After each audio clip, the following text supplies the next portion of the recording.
Next topic analytical geometry. చిన్న topic అండి. Basic things explain చేస్తాను. మనకు రియల్ నెంబర్ సిస్టంలో దీన్ని ఎలా యూస్ చేయాలో నేర్పిస్తాను. We have some definitions, that is point, some axioms and definitions ఉన్నాయండి. పాయింట్, ఒక చిన్న డాట్ని మనం పాయింట్ అంటాం. It has 0 dimensions. దీనికి ఎటువంటి డైమెన్షన్స్ ఉండవండి.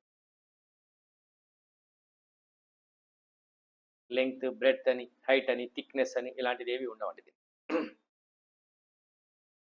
నెక్స్ట్ లైన్ అండి. ఇన్ఫినిట్ సెట్ ఆఫ్ పాయింట్స్ యొక్క యూనియన్ అండి.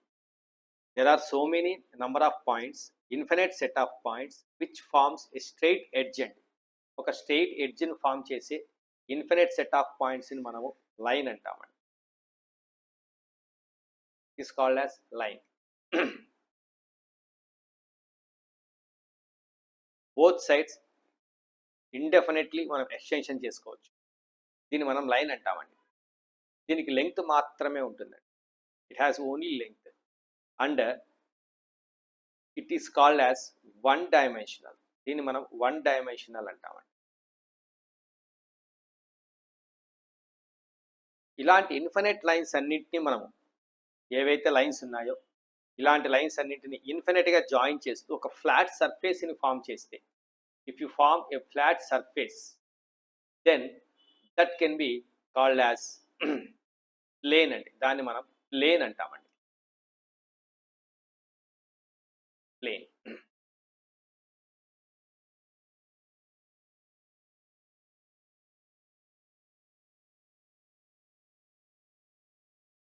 Infinite set of lines, infinite లైన్స్ని మనము జాయిన్ చేసుకుంటూ వెళ్తే ఒక ఫ్లాట్ సర్ఫేస్ ఫామ్ అవుతుంది. Then that flat surface is called as plane అండి. It has 2 dimensions, length, breadth కావచ్చు లేదా హైట్ కావాలి, ఏదైనా కానివ్వండి. దీనికి 2 డైమెన్షన్స్ ఉంటాయండి. Has 2 dimensions.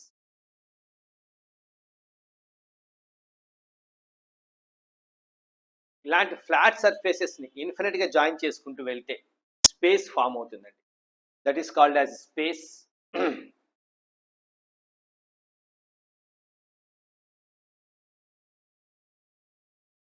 So set of infinite planes, set of infinite planes అండి స్పేస్ ఫామ్ అవుతుంది.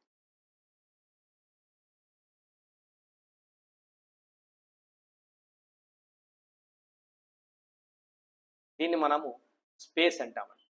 ఇన్ఫినిట్ ప్లేన్స్ అన్ని ఒకదాంతో ఒకటి జాయిన్ అవుతూ ఇన్ఫినిట్ ప్లేన్స్ అన్నిటిని కంబైన్ చేస్తే మనకు ఫామ్ అయ్యే రీజియన్ని మనం స్పేస్ అంటామండి. It has 3 dimensions, length, breadth, height ఇలా అంటామండి. లెంగ్త్, బ్రెడ్త్, హైట్ అని 3 ఉంటాయండి.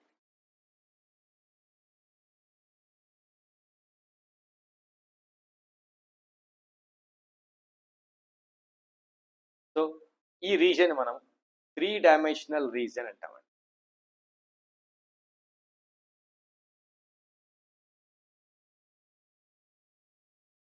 సో 3 డైమెన్షన్స్ అండి.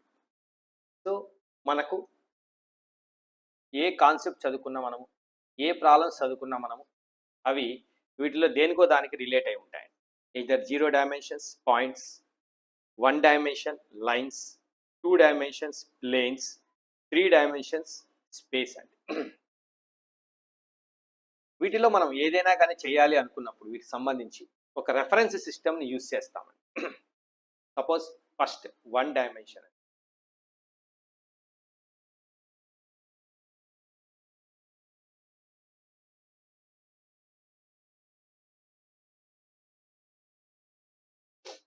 వన్ డైమెన్షన్ మనం ఏదైనా ఒక పాయింట్ని రిప్రజెంట్ చేయాలి అన్నప్పుడు ఆ పాయింట్ని ఒక రియల్ నంబర్తో రిప్రజెంట్ చేస్తాం. We represent it as a real number.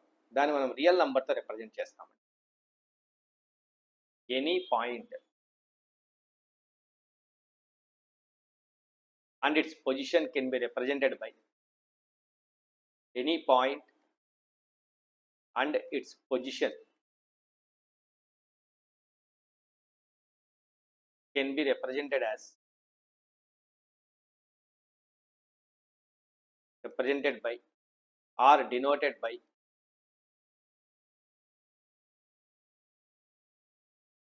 a real number. ఏదైనా పాయింట్ని మనం రియల్ నంబర్తో రిప్రజెంట్ చేస్తాం. ఇక్కడ మనం రియల్ నంబర్ లైన్ వాడతాం. We use real number line.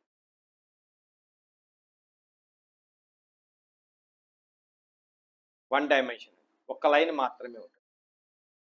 So ఇటువైపు -∞ వెరీ స్మాలెస్ట్ నంబర్, ఇటువైపు +∞ very largest number, and 0 reference point అంటామండి. ఇది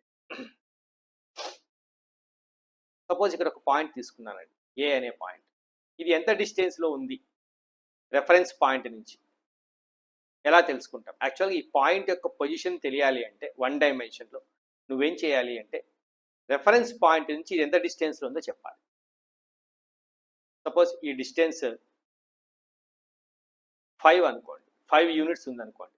దెన్ ఏ దగ్గర మనము 5 అనే నంబర్ని రాసేస్తాం. రైట్ సైడ్ అన్ని పాజిటివ్ నెంబర్స్ ఉంటాయి. లెఫ్ట్ సైడ్ ఇక్కడ ఒక పాయింట్ తీసుకున్నానండి. Here I take a point P, where it is. ఈ పాయింట్ పి లైన్ మీద ఎక్కడ ఉంది అంటే రెఫరెన్స్ పాయింట్ నుంచి ఎంత డిస్టెన్స్లో ఉందో చూస్తాం. So it is assume that it is 4 units డిస్టెన్స్లో ఉంది. సో లెఫ్ట్ సైడ్లో దీన్ని ఏమని రాస్తాము? -4 అని రాస్తాం. రైట్ సైడ్లో పాజిటివ్ ఉంటాయి కాబట్టి పాజిటివ్ నెంబర్స్ అని రాస్తాం. లెఫ్ట్ సైడ్లో నెగిటివ్ నంబర్స్ ఉంటాయి కాబట్టి రియల్ నంబర్స్ -4 అని రాస్తాం. ఇలా ప్రతి పాయింట్ని కూడా ఒక రియల్ నంబర్తో రిప్రజెంట్ చేస్తాం. Every point is a real number on the line. ఈ నంబర్ లైన్ మీద ఏ పాయింట్ అయినా సరే ఒక రియల్ నంబర్ని రిప్రజెంట్ చేస్తుంది.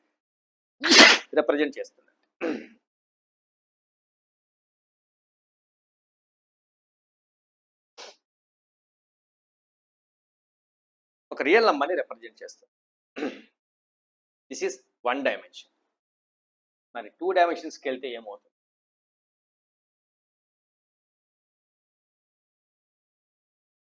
Two dimension. దీంట్లో ఏదైనా పాయింట్స్ యొక్క పొజిషన్ మనం ఎలా చెప్పాలి? ఏ విధంగా చెప్పాలి అంటే ఇక్కడ మనకు 2 నంబర్ లైన్స్ ఉంటాయండి, mutually perpendicular to each other, intersecting at there 0.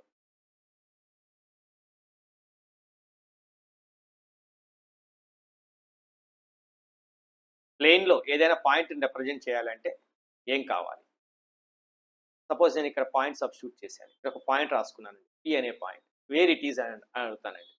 దాని పొజిషన్ ఎక్కడ ఉంది అని అడుగుతానండి. ఏం చెప్పాలి అప్పుడు అంటే ఈ ఎడ్జ్ నుంచి పలానా డిస్టెన్స్లో, వర్టికల్ ఎడ్జ్ నుంచి పలానా డిస్టెన్స్లో ఉంది అని 2 వాల్యూస్ చెప్తే తప్ప మనము ఆ పాయింట్ యొక్క పొజిషన్ చెప్పలేమండి. ఆ పాయింట్ యొక్క పొజిషన్ చెప్పడానికి నీకు 2 వాల్యూస్ అవసరమైతాయి ఖచ్చితంగా. కాబట్టి దీన్ని 2 డైమెన్షనల్ జామెట్రీ అంటాం. సో ఇక్కడ 2 నంబర్ లైన్స్ ఉంటాయండి. ఇదొక నంబర్ లైన్, ఇదొక నంబర్ లైన్ అండి. రెండు కూడా వాటి 0 దగ్గర ఇంటర్సెక్ట్ అయి ఉంటాయండి. ఇటువైపు పాజిటివ్ రియల్ నంబర్స్, ఇటువైపు negative real numbers. So largest number infinity, smallest number -∞. అలాగే ఈ వర్టికల్ లైన్లో కూడా ఇది కూడా ఒక నంబర్ లైనేనండి. ఇక్కడ పాజిటివ్ రియల్ నంబర్స్ ఉంటాయి, డౌన్వర్డ్స్లో నెగిటివ్ రియల్ నంబర్స్ ఉంటాయి, టాప్ పొజిషన్లో +∞ లార్జెస్ట్ నంబర్ ఉంటుంది, బాటమ్ పొజిషన్లో -∞ స్మాలెస్ట్ నంబర్ ఉంటుంది.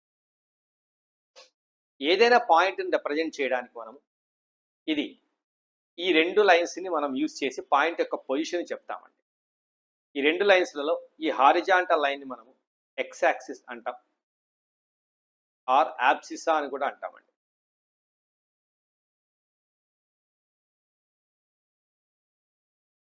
వర్టికల్ లైన్ని మనం వై యాక్సిస్ అంటాం, ఆర్ ఆర్డినేట్ అని కూడా అంటామండి. ఈ రెండింటిని రెఫరెన్స్గా తీసుకొని మనం ఒక పాయింట్ యొక్క పొజిషన్ చెప్తామండి. సో ఒక పాయింట్ యొక్క పొజిషన్ చెప్పాలంటే ఎక్స్ యాక్సిస్ నుంచి ఎంత డిస్టెన్స్లో ఉంది, వై యాక్సిస్ నుంచి ఎంత డిస్టెన్స్లో ఉంది, ఈ 2 డిస్టెన్సెస్ని వాల్యూస్గా మనం ఆర్డర్ పెయిర్గా రాస్తామండి. ఆర్డర్డ్ పెయిర్ అంటాం. X comma y. ఈ ఎక్స్ వాల్యూని దీన్ని ఎక్స్ అంటామండి, and this is called as y. So this horizontal line x axis, vertical line y axis అంటాం కాబట్టి ఎక్స్ వాల్యూని ఫస్ట్గా రాస్తామండి, వై వాల్యూని సెకండ్ రాస్తామండి. అలా ఆర్డర్ పెయిర్తో ఒక పాయింట్ యొక్క పొజిషన్ని రిప్రజెంట్ చేస్తామండి. సో ఒక పాయింట్ యొక్క పొజిషన్ రిప్రజెంట్ చేయడం కోసం మీకు 2 వాల్యూస్ అవసరమవుతాయి కాబట్టి then the concepts and problems related to this plane are referred as two-dimensional geometry. Two-dimensional geometry అంట.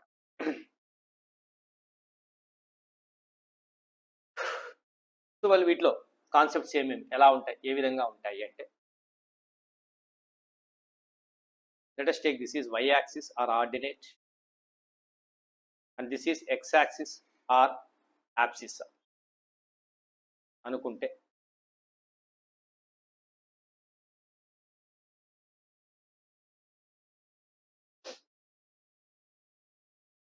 దీన్ని పాజిటివ్ ఎక్స్ యాక్సిస్ అంటామండి, దీన్ని మనం నెగిటివ్ ఎక్స్ యాక్సిస్ అంటామండి.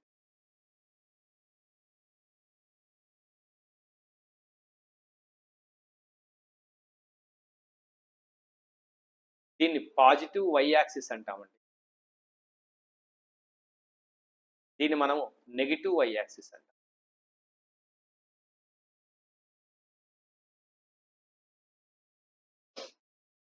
సో ఈ మొత్తం సిస్టాన్ని కోఆర్డినేట్ సిస్టమ్ అంటామండి. వీటి ఇంటర్సెక్టింగ్ పాయింట్ని మనము ఆరిజిన్ అంటామండి. And entire the system is called as 2-dimensional coordinate system, 2-dimensional reference system అంటాం. ఈ రెఫరెన్స్ సిస్టమ్ని బేస్ చేసుకొని మనము ప్లేన్స్లలో ఏవైనా పాయింట్ యొక్క పొజిషన్స్ కావచ్చు, లైన్స్ కావచ్చు, plane figures, triangles, circles, quadrilaterals etcetera వాటన్నిటి మీద మనం కాన్సెప్ట్స్ నేర్చుకుంటాం వీటిని బేస్ చేసుకొని. సో ఏదైనా పాయింట్ని మనం తీసుకున్నప్పుడు యాక్చువల్గా ఇక్కడ ఏం చేస్తుందంటే ఈ 2 లైన్స్ కలిపి ఈ టోటల్ ఈ స్క్రీన్ అంతా మనం ప్లేన్ అనుకుంటే ప్లేన్ 4 పార్ట్స్గా డివైడ్ చేసాయండి. వాటిని మనము క్వాడ్రెంట్స్ అంటాం. దీన్ని ఫస్ట్ క్వాడ్రెంట్ Q1 అంటాం, దీని సెకండ్ క్వాడ్రెంట్ Q2 అంటాం, దీని థర్డ్ క్వాడ్రెంట్ Q3 అంటాం, అండ్ దీని ఫోర్త్ క్వాడ్రెంట్ Q4 అంటాం. Positive X axis, negative X axis, positive why axis, negative why axis and origin అండి. ఏ పాయింట్నైనా సరే రిప్రజెంట్ చేయాలి అంటే ఆ పాయింట్ యొక్క పొజిషన్ చెప్పాలి అంటే మనము ఒక ఆర్డర్ పెయిర్ని యూజ్ చేస్తామండి. ఆర్డర్ పెయిర్లో ఫస్ట్ వాల్యూ ఎక్స్ యాక్సిస్ సంబంధించిన వాల్యూ ఉంటుంది, యాబ్సిసా వాల్యూ ఉంటుంది. సెకండ్ వాల్యూ వై యాక్సిస్కి సంబంధించిన వాల్యూ ఆర్డినేట్ వాల్యూ ఉంటుంది. ఫస్ట్ క్వాడ్రెంట్లో ఏదైనా ఒక పాయింట్ ఉన్నప్పుడు ఏ పాయింట్నైనా సరే ఎక్స్ కామా వై అనే ఒక ఆర్డర్ పెయిర్లో రిప్రజెంట్ చేసినప్పుడు ఆ పాయింట్ ఫస్ట్ క్వాడ్రెంట్లో ఉంది అంటే ఎక్స్ వాల్యూ పాజిటివ్ అయి ఉంటుంది, వై వాల్యూ పాజిటివ్ అయ్యి. అదే పాయింట్ సెకండ్ క్వాడ్రెంట్లో ఉంది అనుకుంటే కనుక అక్కడ ఎక్స్ వాల్యూ నెగిటివ్ అయి ఉంటుందంటే negative X axis value, why value positive అయి ఉంటుందంటే positive why axis value.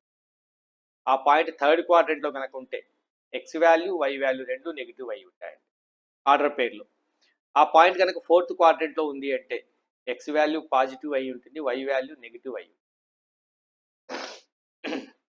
ఆరిజిన్లో X is equals to 0, Y is equals to 0 అయింది. పాజిటివ్ ఎక్స్ యాక్సిస్ మీద ఎక్స్ వాల్యూ పాజిటివ్ అయి ఉంటుందండి, వై వాల్యూ 0 అయి ఉంటుంది. నెగిటివ్ ఎక్స్ యాక్సిస్ మీద ఎక్స్ వాల్యూ నెగిటివ్ అయి ఉంటుందండి, వై వాల్యూ 0 అయి ఉంటుంది. పాజిటివ్ వై యాక్సిస్ మీద ఎక్స్ వాల్యూ 0 అయి ఉంటుందండి, వై వాల్యూ పాజిటివ్ అయి. నెగిటివ్ వై యాక్సిస్ మీద ఏ పాయింట్నైనా సరే ఎక్స్ వాల్యూ 0 అయి ఉంటుందండి, వై వాల్యూ నెగిటివ్ అయి. ఇలా పాయింట్స్ని మనం రిప్రజెంట్ చేస్తామండి, వాటి పొజిషన్స్ని రిప్రజెంట్ చేస్తాం. ఎక్కడ ఉంది అని చెప్తామండి with reference to x axis and with reference to y axis. Horizontal నుంచి ఎంత డిస్టెన్స్లో ఉంది, వర్టికల్ ఎడ్జ్ నుంచి ఎంత డిస్టెన్స్లో ఉంది అనే 2 వాల్యూస్తో ఆ పాయింట్ యొక్క పొజిషన్ మనం చెప్పేస్తాం అది ఎక్కడుంది అనేది. సో ఏదైనా పాయింట్ యొక్క పొజిషన్ రిప్రజెంట్ చేయడం కోసం మనం వాడే ఈ సిస్టమ్ని మనము 2-dimensional కోఆర్డినేట్ సిస్టమ్ అంటాం. దీన్ని మనం ప్లేన్స్లలో యూజ్ చేస్తాం. 2-dimensional ఫిగర్ ప్లేన్ అండి. సో దీనికి సంబంధించిన కాన్సెప్ట్స్ ఏంటి అంటే మీకు తెలిసిన విషయాలు P, x, y, B, any point in plane x greater than 0, y greater than 0. P belongs to first quadrant. First quadrant లో ఉంటుంది. x less than 0, y greater than 0, then P belongs to second quadrant. X less than 0, y less than 0, then P belongs to third quadrant. X greater than 0, y less than 0, then P belongs to fourth quadrant.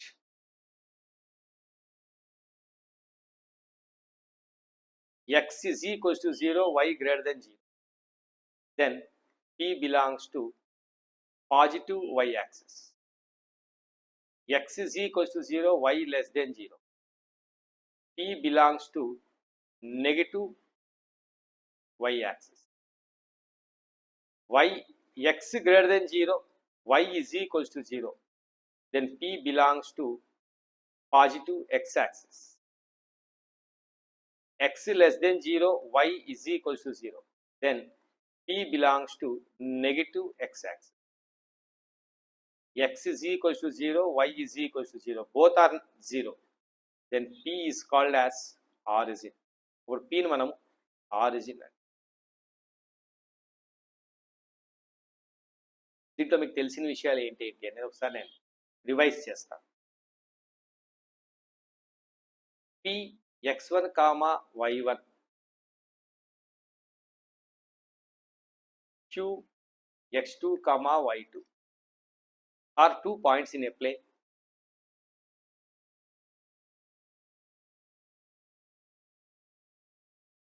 Then distance between them, వాటి మధ్య distance ఎంత అవుతుంది? Then PQ is equals to root of x2 minus x1 whole square plus y2 minus y1 whole square. We know that. రెండవది distance from origin to any point px, y. px, y కి origin కి మధ్య distance ఎంత ఉంటుంది? దాన్ని OP అంటామండి. Root of x square plus y square.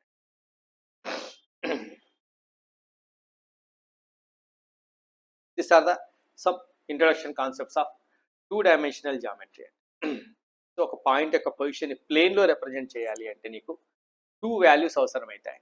2 reference values ఖచ్చితంగా అవసరమవుతాయి. ఆ పాయింట్ యొక్క పొజిషన్ ఖచ్చితంగా చెప్పాలి అంటే. సో ఆ 2 రెఫరెంట్ వాల్యూస్ని ఒక ఆర్డర్గా రాసినప్పుడు ఒక ఆర్డర్ పెయిర్ ఫామ్ అవుతుందండి. ఆ ఆర్డర్ పెయిర్ని ఆ పాయింట్ యొక్క పొజిషన్గా రిప్రజెంట్ చేస్తాం. సో ప్లేన్ ఫిగర్స్ సంబంధించిన ఏ కాన్సెప్ట్స్ అయినా సరే, ప్లేన్ సంబంధించిన ఏ ప్రాబ్లమ్స్ అయినా సరే మనం చేసేటప్పుడు ఈ 2 డైమెన్షనల్ జామెట్రీ అనే ఈ కాన్సెప్ట్స్ని మనం యూజ్ చేస్తాం. బేసిక్గా చెప్పాను. Next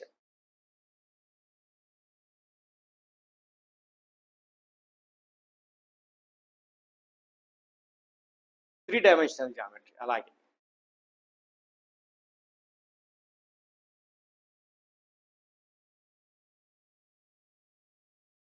it refers to space అండి. 2 డైమెన్షనల్ ప్లేన్కి సంబంధించింది, 3 డైమెన్షనల్ స్పేస్కి సంబంధించింది. స్పేస్లో మనం ఏదైనా కానీ 3 డైమెన్షనల్ ఆబ్జెక్ట్స్ ఏవేవి, cubes, cuboids, cylinders, spheres etcetera etcetera, వాటికి సంబంధించిన ఏవైనా ప్రాబ్లమ్స్ కానీ కాన్సెప్ట్స్ కానీ చదువుకోవాలన్నా, ప్రాబ్లమ్స్ సాల్వ్ చేయాలన్నా 3 డైమెన్షనల్ జామెట్రీని మనం అనలిటికల్గా యూజ్ చేస్తాం. It is refers to space అండి. స్పేస్కి సంబంధించి అంటే స్పేస్లో మనం ఏదైనా ఒక పాయింట్ ఎక్కడుందని చెప్పాలి అంటే మనకు 3 వాల్యూస్ అవసరమై. We need 3 values, and that all the 3 values can be referred comes from 3 number lines and which are mutually perpendicular to each other. అవి మూడు ఒకదానికి ఒకటి పర్పెండిక్యులర్ గా ఉంటాయి.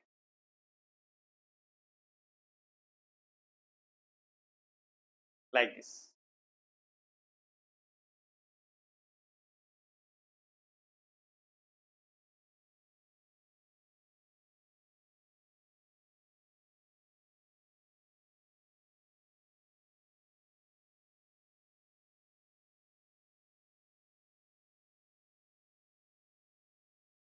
ఇలా ఉంటాయి.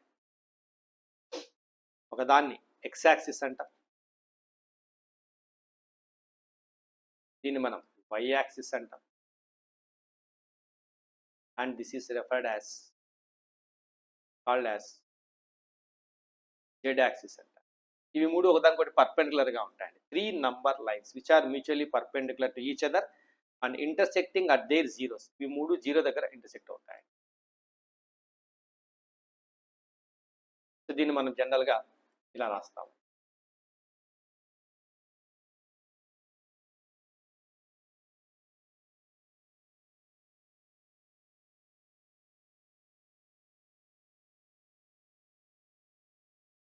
ఎక్స్ యాక్సిస్ వై యాక్సిస్కి పర్పెండిక్యులర్గా ఉంటుంది. వై యాక్సిస్ జెడ్ యాక్సిస్కి పర్పెండిక్యులర్గా ఉంటుంది. జెడ్ యాక్సిస్ ఎక్స్ యాక్సిస్కి పర్పెండిక్యులర్గా ఉంటుంది. All are mutually perpendicular to each other. 3 number lines mutually perpendicular to each other intersecting at there zeros. Zero దగ్గర ఇంటర్సెక్ట్ చేసుకుంటాయి. ఇప్పుడు ఇక్కడ ఏదైనా పాయింట్ పీని మనం రిప్రజెంట్ చేయాలి అంటే X value, why value, Z value 3 reference values ఖచ్చితంగా అవసరమవుతాయండి స్పేస్లో. ఆ మూడింటిని ఒక ఆర్డర్లో రాస్తామండి. X comma Y comma Z అని. దీన్ని మనం ఆర్డర్డ్ ట్రయడ్ అంటామండి. ఆర్డర్డ్ ట్రయడ్ అంటామండి. వీటి వాల్యూస్ ఎలా ఉంటాయి, ఏ విధంగా ఉంటాయంటే యాక్చువల్ ఇక్కడ ఏం చేస్తుంది అంటే ఈ 3 యాక్సెస్ కూడా ఏం చేస్తాయంటే స్పేస్ని 8 పార్ట్స్గా డివైడ్ చేస్తాయి. Called as octants. వాటి మనం ఆక్టెంట్స్ అంటాము. 8 పార్ట్స్గా డివైడ్ అవుతాయి. O1, O2, O3 so on up to O8 వరకు 8 ఆక్టెంట్స్ ఉంటాయి. 8 వాల్యూస్. వాటి మనం ఆక్టెంట్స్ అంటాం.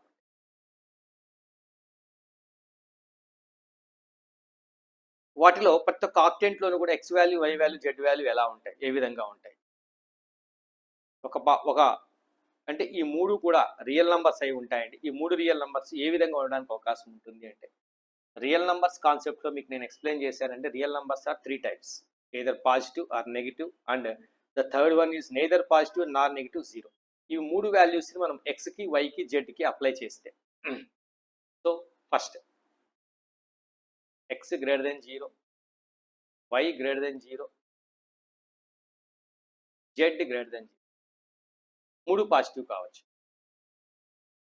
అంటే నేను మీకు x values, y values, z values యొక్క వాల్యూస్ని ఇలా కాకుండా నేను ప్లస్ మైనస్ సైన్తో రిప్రజెంట్ చేసి చూపిస్తాను. X value, why value, Z value. X positive, why positive, z positive ఒక ఆక్టెంట్లో ఉంటాయండి. X positive, why positive, z negative ఇంకొక ఆక్టెంట్లో ఉంటాయండి. X positive, y negative, z positive ఇంకొక ఆక్టెంట్లో ఉంటాయండి. It refers another octant. అలా 8 ఆక్టెంట్స్ ఉంటాయండి. 8 ప్లేసెస్ 8 పార్ట్స్గా డివైడ్ అవుతుందండి స్పేస్ మొత్తం కూడా. So positive, negative, negative, negative, positive, positive, negative, positive, negative, negative, negative, positive, negative, negative, negative. ఇలా ఎక్స్ వాల్యూస్ మొత్తం 3 ఉంటాయండి. 1, 2, 3, 4, 5, 6, 7, 8 8 పార్ట్స్ అండి ఆక్టెంట్స్ అంట. నేను ఓన్లీ పాజిటివ్, నెగిటివ్ తీసుకున్నాను, జీరో తీసుకోలేదు. జీరో కూడా వస్తాయి. X value, why value, Z value. X value 0, y value positive, z value positive. X value 0, y value positive, z value negative. X value 0, y value negative, z value positive. X value 0, y value negative, z value negative. అలాగే మరి X, why, జెడ్లో ఇప్పుడు why value 0 తీసుకుంటే x positive, y z positive కావచ్చు. Y value 0 అయి x positive, z negative కావచ్చు. Y value 0 x negative, z positive కావచ్చు. Y value 0 అయి x negative, z కూడా నెగిటివ్ కావచ్చు. నెక్స్ట్ ఇంకొక కేసు ఎలా ఉంటుంది ఇక్కడ రాస్తాను. జెడ్ వాల్యూ 0 తీసుకున్నప్పుడు ఎక్స్లు, వైలు రెండు పాజిటివ్ వాల్యూస్ని కలిగి ఉండవచ్చు. జెడ్ వాల్యూ 0 ఉన్నప్పుడు x positive, y negative, negative positive, negative negative. ఈ 3 కేసెస్ జెడ్ వాల్యూ 0 అయ్యి సార్ ఒకటేనా సార్ 0 అయ్యి రెండు 0 కావచ్చు కదా సార్. ఎస్ చూడండి X, Y, Z. X value, why value రెండు 0 అయితే Z positive. X value, why value రెండు 0 అయి Z negative. X value, Z value రెండు 0 అయి Y positive. X value Z value రెండు జీరో అయ్యి Y negative, X value positive అయ్యి Y value Z value zero, X value negative Y value Z value zero కావచ్చు, and all the three must B zero కావచ్చు. ఇది origin అండి, దీన్ని origin అంటాం. టోటల్గా మీరు కౌంట్ చేస్తే ఇవి 8 ఉన్నాయండి ఆక్టెంట్స్, ఇవి 4 అండి, ఇవి 4 అండి, ఇవి 4 అండి, ఇవి 2 అండి. ఫైనల్గా ఆరిజిన్ అండి. సో 8 + 8 16 20 28 సారీ 4 3 12 20 26 27 ఉంటాయండి. మొత్తం 27 పాసిబిలిటీస్ ఉంటాయి.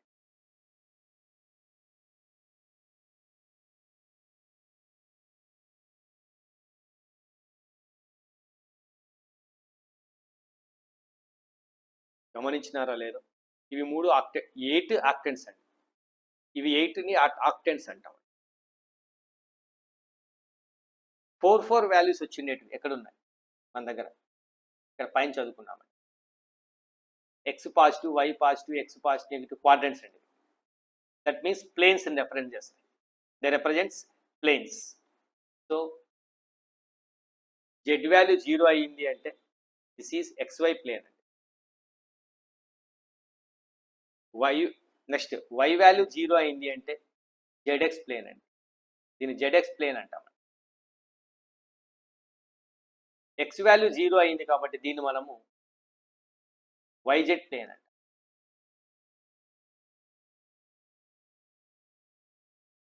So XY plane, YZ plane and ZX plane. X value why value 0 అయిందండి, దీన్ని Z యాక్సిస్ అంటామండి. పాయింట్స్ ఆన్ Z యాక్సిస్, వీటిని మనము పాయింట్స్ ఆన్ Z యాక్సిస్ అంటాం. వై యాక్సిస్ మీద points positive negative, points on Y axis అంటాం. Points on X axis. Observe చేయండి, 3 lines అండి. అలాగే ఎక్స్ వై రెండు కలిగి ఉన్న ఈ ప్లేన్ XY ప్లేన్ అంటామండి. YZ కలిగి ఉన్న ఈ ప్లేన్ మనం YZ ప్లేన్ అండి. ZX కలిగి ఉన్న ఈ ప్లేన్ మనం ZX ప్లేన్ అంటాం. 3 planes, 3 lines and remaining 8 parts octants. వచ్చాయి చూడండి, 3 planes, YZ plane, ZX plane, XY plane, 3 lines, X axis, Y axis, Z axis and octants and origin. ఇలా ఉంటాయి. అంటే ఒక పాయింట్ యొక్క పొజిషన్ని రిప్రజెంట్ చేయడానికి 3 వాల్యూస్ని, 3 రియల్ నంబర్స్ని వాడతామండి. మొదటి రియల్ నంబర్ ఎక్స్ యాక్సిస్కి రిలేట్ అయి ఉంటుంది, రెండవ రియల్ నంబర్ వై యాక్సిస్కి రిలేట్ అయి ఉంటుంది, మూడవ రియల్ నంబర్ జెడ్ యాక్సిస్కి రిలేట్ అయి ఉంటుంది. ఈ మూడింటిని ఒక ఆర్డర్లో రాస్తామండి, X comma why comma Z అని. ఆ పాయింట్ 3 కూడా రియల్ నంబర్స్ అయి ఉంటాయండి. అవి ఎలా ఉంటాయి? ఎక్స్ పాజిటివ్ ఎప్పుడు, నెగిటివ్ ఎప్పుడు, జీరో ఎప్పుడు, వై పాజిటివ్ ఎప్పుడు, నెగిటివ్ ఎప్పుడు, జీరో ఎప్పుడు, Z value positive, negative and zero. ఇలా ఈ కాంబినేషన్స్లో 8 పార్ట్స్, టోటల్గా 27 పార్ట్స్ ఉంటాయండి యాక్చువల్ చెప్పాలంటే. దాంట్లో 8 octants, 3 planes, 3 lines and origin final. So octants, 3 planes XY, YZ, ZX planes అండి. 3 లైన్స్, నంబర్ లైన్స్ అండి ఇవి, x axis, y axis, z axis అండి. And 1 origin. టోటల్గా స్పేస్ని మనం ఇన్ని రకాలుగా డివైడ్ చేస్తాం.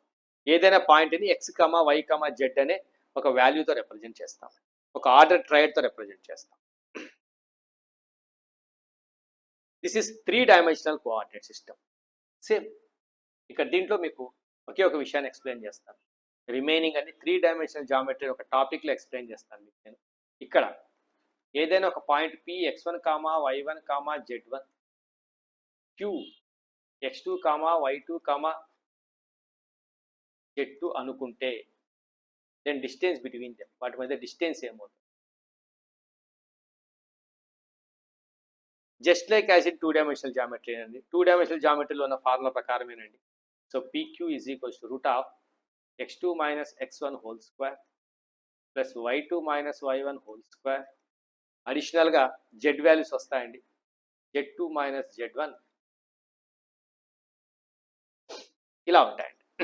Distance between 2 points. రెండవది distance from origin to any point. Distance from origin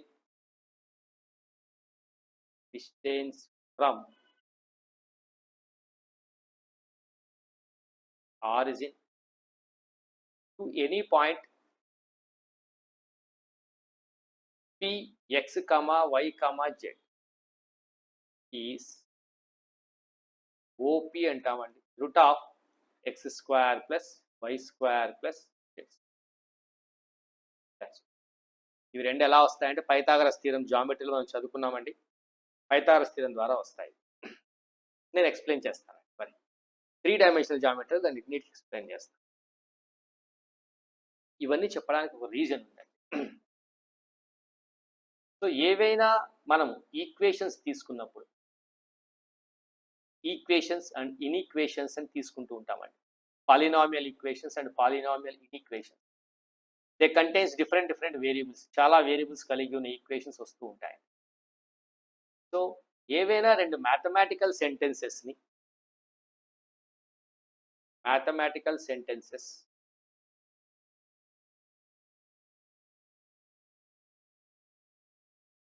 and another mathematical sentence.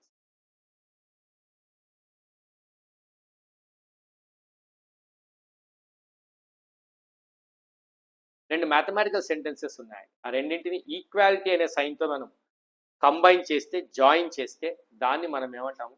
Equation అంటామండి.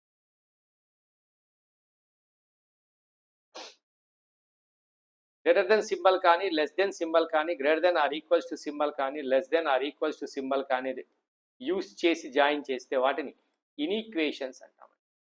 ఇది మీకు ఆల్రెడీ ఎక్స్ప్లెయిన్ చేశాను. ఒక మ్యాథమెటికల్ సెంటెన్స్లలో వేరియబుల్స్ ఏవేవైతే ఉంటాయో, కాన్స్టెంట్స్ ఏవేవైతే ఉంటాయో వాటిని ఎలా కనుక్కోవాలి? సో మ్యాథమెటికల్ సెంటెన్స్ ఏమేమి కలిగి ఉంటుంది అంటే, every mathematical sentence contains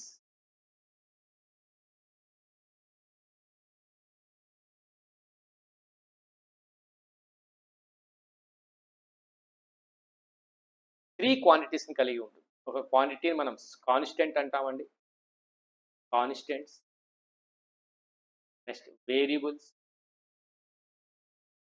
arbitrary constant.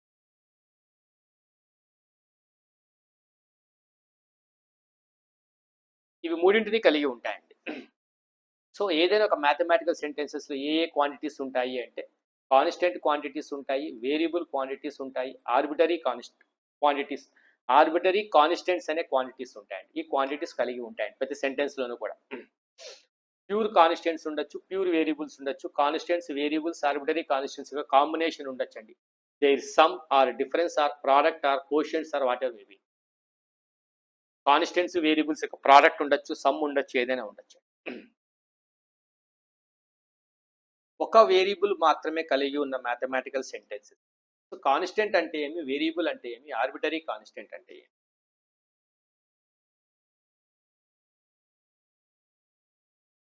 ఏదైనా ఒక క్వాంటిటీ యొక్క వాల్యూ చేంజ్ కాలేదు అంటే, at any time, at any cost, ఎక్కడైనా సరే మనం దాని వాల్యూ చేంజ్ కాదు అన్నప్పుడు దాన్ని మనం ఏమంటామంటే కాన్స్టెంట్ వాల్యూ అంటాం. Then that is called as constant value. Real numbers ఏనండి, all real numbers are constant.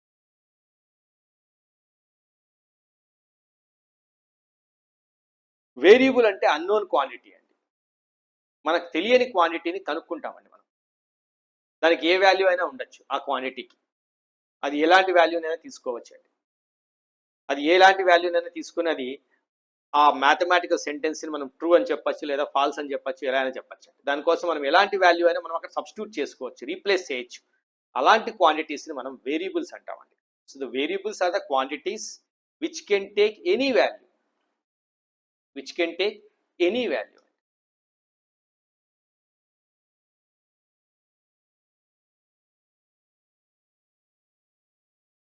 and arbitrary constants. Arbitrary constants అంటే they are constants, but for particular condition their value does not changes. If condition changes, automatically value changes. ఒక కండిషన్కి ఒక constant వాల్యూనే ఉంటుందండి. ఆ condition ఎలా రాసినా కూడా ఆ కాన్స్టెంట్ వాల్యూ మారదు. కండిషన్ చేంజ్ అయినప్పుడు ఆ కాన్స్టెంట్ వాల్యూ చేంజ్ అవుతుంది. మరి ఆ రెండో కండిషన్కి అదే వాల్యూనే కలిగి ఉంటుంది కంటిన్యూగా కాన్స్టెంట్గా. Such a quantities are called as arbitrary constants. ఇంకొక ఎగ్జాంపుల్ చెప్తానండి. యాక్చువల్గా యాక్సలరేషన్ డ్యూ టు గ్రావిటీ అని తీసుకున్నప్పుడు మీరు ఫిజిక్స్లో చదువుకుంటారండి.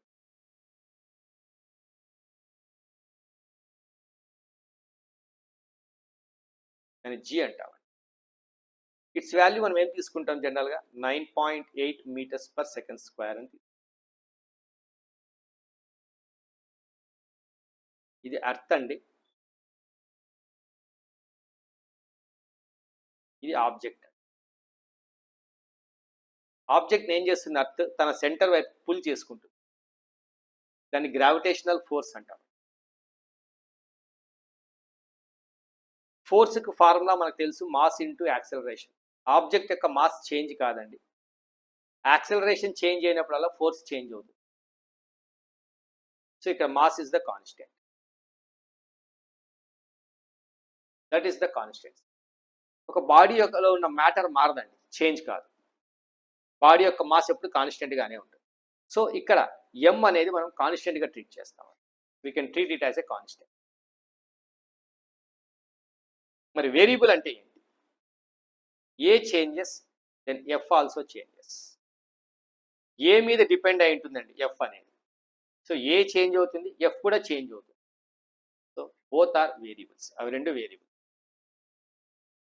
మరి ఆర్బిటరీ కాన్స్టెంట్ అంటే యాక్చువల్గా ఈ హైట్ పెరిగే కొద్దీ అర్త్ యొక్క సర్ఫేస్కి ఆబ్జెక్ట్కి మధ్య డిస్టెన్స్ ఇంక్రీజ్ అయ్యే కొద్దీ యాక్సలరేషన్ డ్యూ టు గ్రావిటీ తగ్గుతూ వస్తుంది, ఫోర్స్ కూడా తగ్గుతూ వస్తుంది. రెండు మారుతూ ఉంటాయి.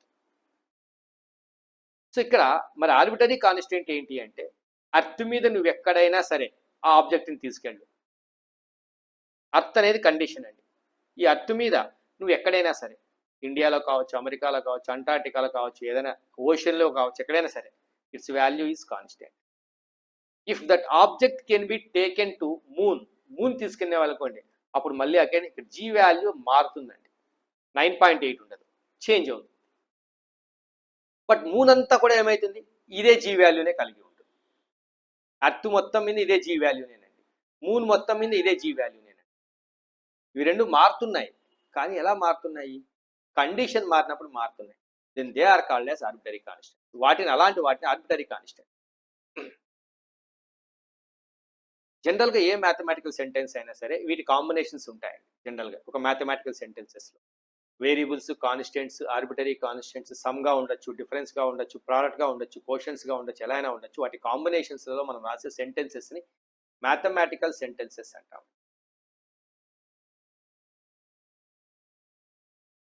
The unknown quantity and which can be taken any value called as variable.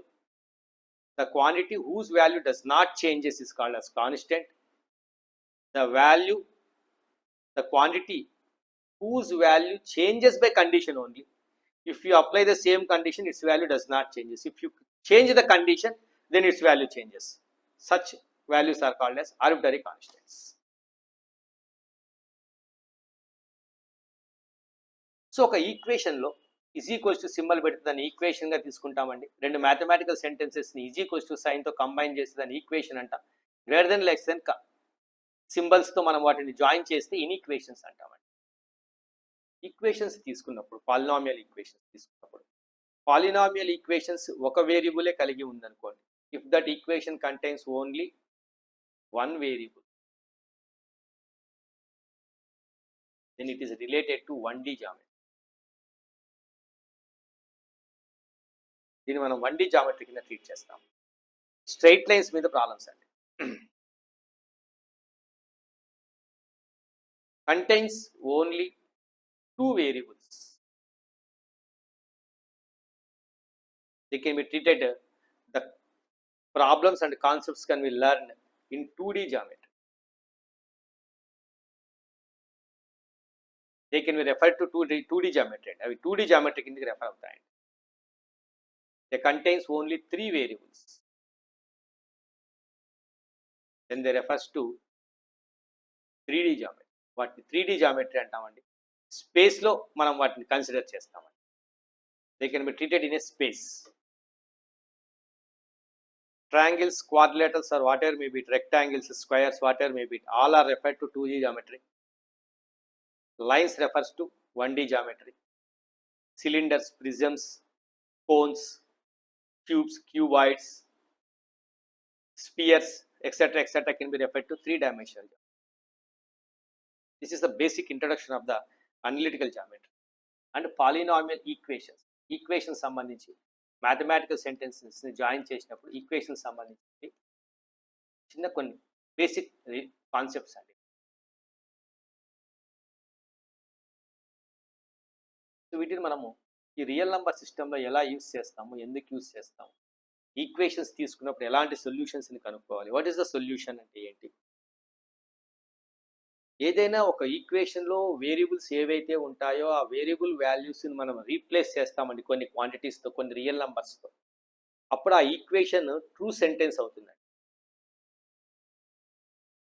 అప్పుడు అలాంటి వాల్యూస్ని వేటినైతే మనం రీప్లేస్ చేసామో వేరియబుల్ ప్లేస్లలో వాటిని మనం సొల్యూషన్స్ లేదా రూట్స్ అంటాము. ఫర్ ఎగ్జాంపుల్ x+10 = 15 అని ఉందండి. ఇది ఒక సెంటెన్స్ అండి. ఈ సెంటెన్స్ నేను ట్రూ అని చెప్పాలి. ట్రూ ఎప్పుడు అవుతుంది? When it becomes true by substituting x = 5 అండి. x = 5 నేను రీప్లేస్ చేసినప్పుడు ఏమవుతుందండి? 5 + 10 15 ట్రూ అవుతుందండి. సచ్ వాల్యూస్ ఆఫ్ వేరియబుల్స్ యొక్క అలాంటి వాల్యూస్ని మనం ఏమంటామంటే రూట్స్ అంటాం లేదా సొల్యూషన్స్ అంటాం.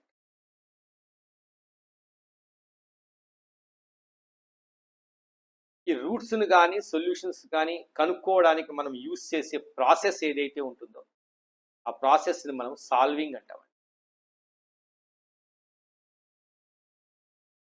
అది ఏ మెథడ్లైనా నువ్వు సాల్వ్ చేయొచ్చు. లాజికల్ మెథడ్స్లలో నువ్వు నేర్చుకున్న కాన్సెప్ట్స్ని వాడి వేటినైనా సరే ఎలా అయినా సరే నువ్వు సాల్వ్ చేయొచ్చు. ఆ ప్రొసీజర్ని సాల్వింగ్ అంటాం. ఆ సెంటెన్సెస్ని ట్రూ స్టేట్మెంట్గా మార్చడానికి, ట్రూ సెంటెన్స్గా మార్చడానికి మనము వేరియబుల్ ప్లేస్లో ఏ వాల్యూస్ని అయితే మనం రీప్లేస్ చేయాల్సి వస్తుందో ఆ వాల్యూస్ని మనం రూట్స్ లేదా సొల్యూషన్స్ అంటాము.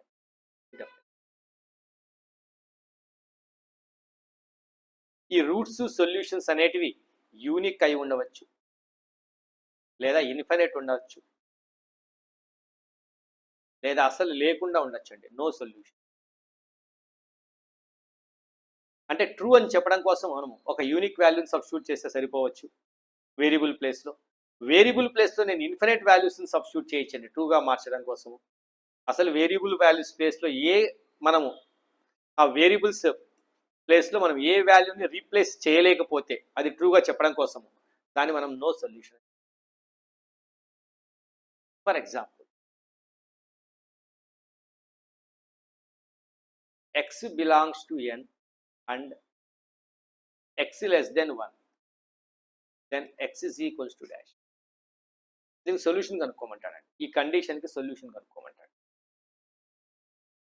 x వాల్యూ 1 కంటే తక్కువ ఉండాలి, అది న్యాచురల్ నెంబర్ అయి ఉండాలి. అలాంటి x వాల్యూస్ ఏమైనా ఉన్నాయా అంటే దీన్ని ట్రూగా మార్చడానికి ఏవైనా వాల్యూస్ ఉన్నాయా? ఇక్కడ x అనేది వేరియబుల్ అండి, దీని బదులు మనం ఏ వాల్యూ అయినా సబ్స్టిట్యూట్ చేసుకోవచ్చు. కొన్ని వాల్యూస్కి అది ట్రూ అవుతుంది, కొన్ని వాల్యూస్కి అది ఫాల్స్ అవుతుంది సెంటెన్స్ మొత్తం. సో నేను ట్రూగా అది ట్రూ అని చెప్పడం కోసం నేను వేరియబుల్ వాల్యూస్ని రీప్లేస్ చేయాలి అక్కడ ఎక్స్ బదులుగా. అలాంటి వాల్యూస్ ఏముంటాయి?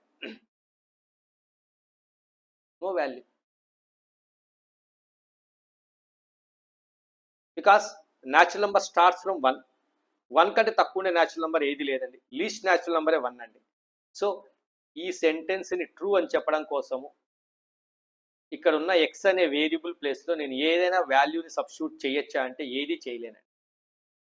ఆ సబ్స్టిట్యూట్ చేసే వాల్యూనే సొల్యూషన్ అంటాం లేదా రూట్ అంటాం. మనం ఏది చేయలేం కాబట్టి నో సొల్యూషన్. సో ఫైనల్గా మనం ఏం చెప్పచ్చు? No solution.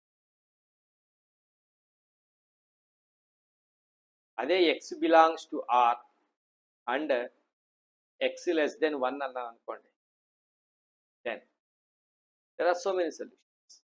రియల్ నంబర్స్ చాలా ఉన్నాయండి 1 కంటే తక్కువ. 0.9999 1 కంటే తక్కువేనండి. 0 1 కంటే తక్కువ. -3 1 కంటే తక్కువేనండి. So there are infinite number of values. So the next contains infinite solution.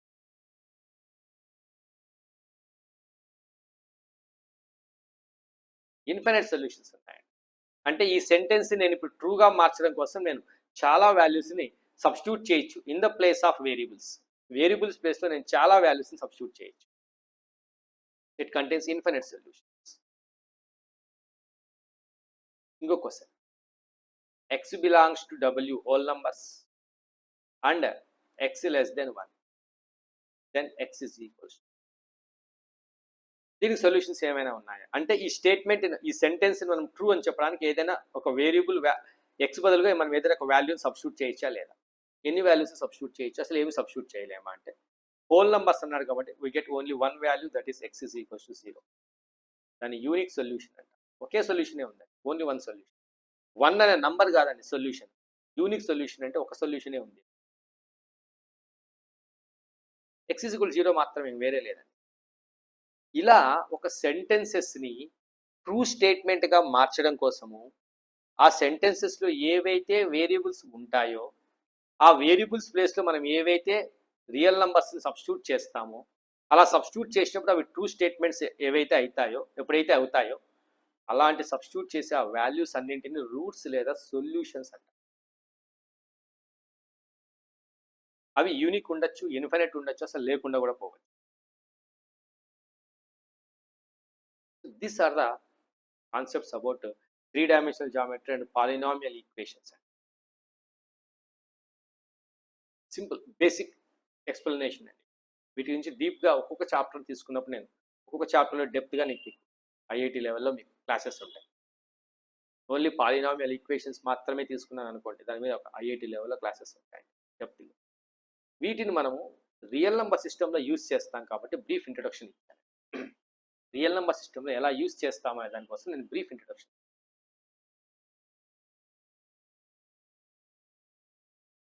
This is the concepts.